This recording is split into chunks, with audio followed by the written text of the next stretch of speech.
इतना पढ़ो कि लोग तुम्हें पागल कहने लगे। गर्मी का मौसम, ना कोई पंखा, ना कूलर, ना एसी।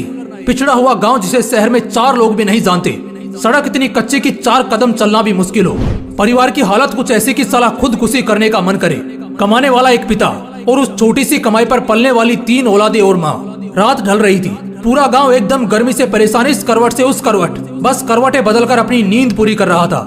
लाइट्स तो छोड़ो, एक मोमबत्ती का होना भी मुश्किल था। लेकिन तभी उसी गांव के एक झोंपड़े के मकान में एक छोटी सी लालटेन जल रही थी, जिससे कुछ 3 मीटर दूर एक जवान लड़का पसीने से भीगा हुआ अपनी किताबों को रटे जा रहा था।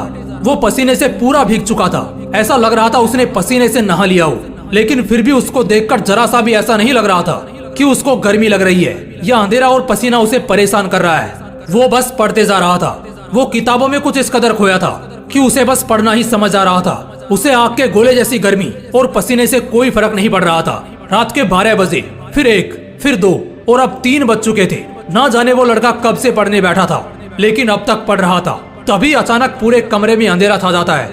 एकदम से गुफ अंधेरा पूरे कमरे को अपनी चपेट में ले लेता है। दरअसल वो लालटेन अब बुझ चुकी थी। उस लड़के के मन में क्या चल रहा होगा उस वक्त, क्या आप बता सकते हो? उस वक्त उस लड़के के जुबान से जो बात निकली ना, कसम से मजा आ जाएगा। वो लड़का बोला, उफ यार, काश थोड़ा और पढ़ लेता। अब बताओ, क्या तुम में से कोई इतना पागल है पढ़ने को? उस लड़के को सब उस गांव में पागल कहते थे। गांव वालों से पता चला कि वो लड़का कब पढ़ने बैठता था, लेकिन कब तक पढ़ता रहेगा कोई नहीं बता सकता था। बल्कि उसको खुद भी याद नहीं रहता था कि वो कितनी देर से पढ़ रहा है। हाँ, मानता हूँ ऐसे किस्से बड़े कम ही सुनने और देखने को मिलते हैं, लेकिन जब भी मिलते हैं कसम से दिल में आग लगा देते हैं। इतना पढ़ने वाला लड़का पता है आगे क्या करता है? 2012 बैच का यूपीएससी क्रैक करता है और एक बहुत ही बड़ा आदमी बनता है। जब इतनी आग हो सीने में, तभी तो मजा आएगा जीने में। मैं कहता हूँ उस हालात से लड़कर, संघर्षों से भिड़कर जब एक गरीब और अनाथ लड़का बड़े सपनों को पूरा कर सकता है, तो फिर तुम क्यों नहीं? अगर दिल में आग लगी हो ना, तो एग्जाम फॉर्म के वो 500 रुपए तुम्हें नहीं रोकने वाले।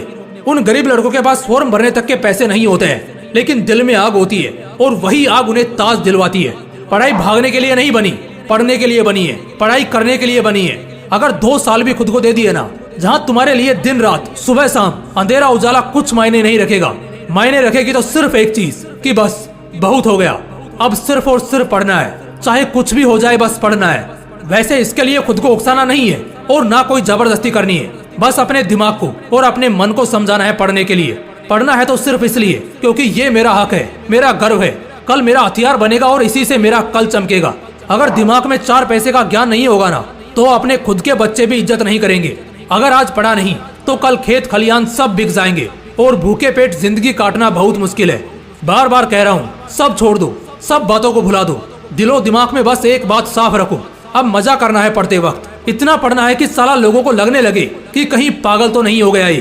तुम्हें ये तो मालूम ही है कि यही पागलपन वाली मेहनत ने लाखों घर बसाए हैं, लाखों जिंदगियां बनाई हैं, लाखों लोगों की किस्मत चमकाई है। अगर उस बुलंदी पर पहुंचना ही सिर्फ एकमात्र मकसद होगा ना, तो कसम से वो तुम्हें झक मार कर मिलेगा। लेकिन उन सबसे पहले, उस उजाले के कल से पहले आज तुम्हें पढ़ना होगा। इतना पढ़ना होगा, इतना पढ़ना होगा कि किताबें तुमसे थक जाएं, लेकिन तुम्हारा हौसला ना थके।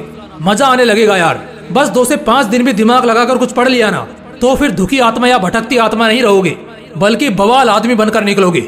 अगर दिल में आग लगी हो तो वीडियो को लाइक और शेयर करना, और अगर चैनल को अभी तक सब्सक्राइब नहीं किया है तो सब्सक्राइब करके बेल आइकन भी जरूर प्रेस कर लेना। मिलते हैं इसी तरह की एक और बवाल वीडियो में। तब तक मस्त रहो और आग लगाते रहो। जय हिंद, जय श्री कृष्णा।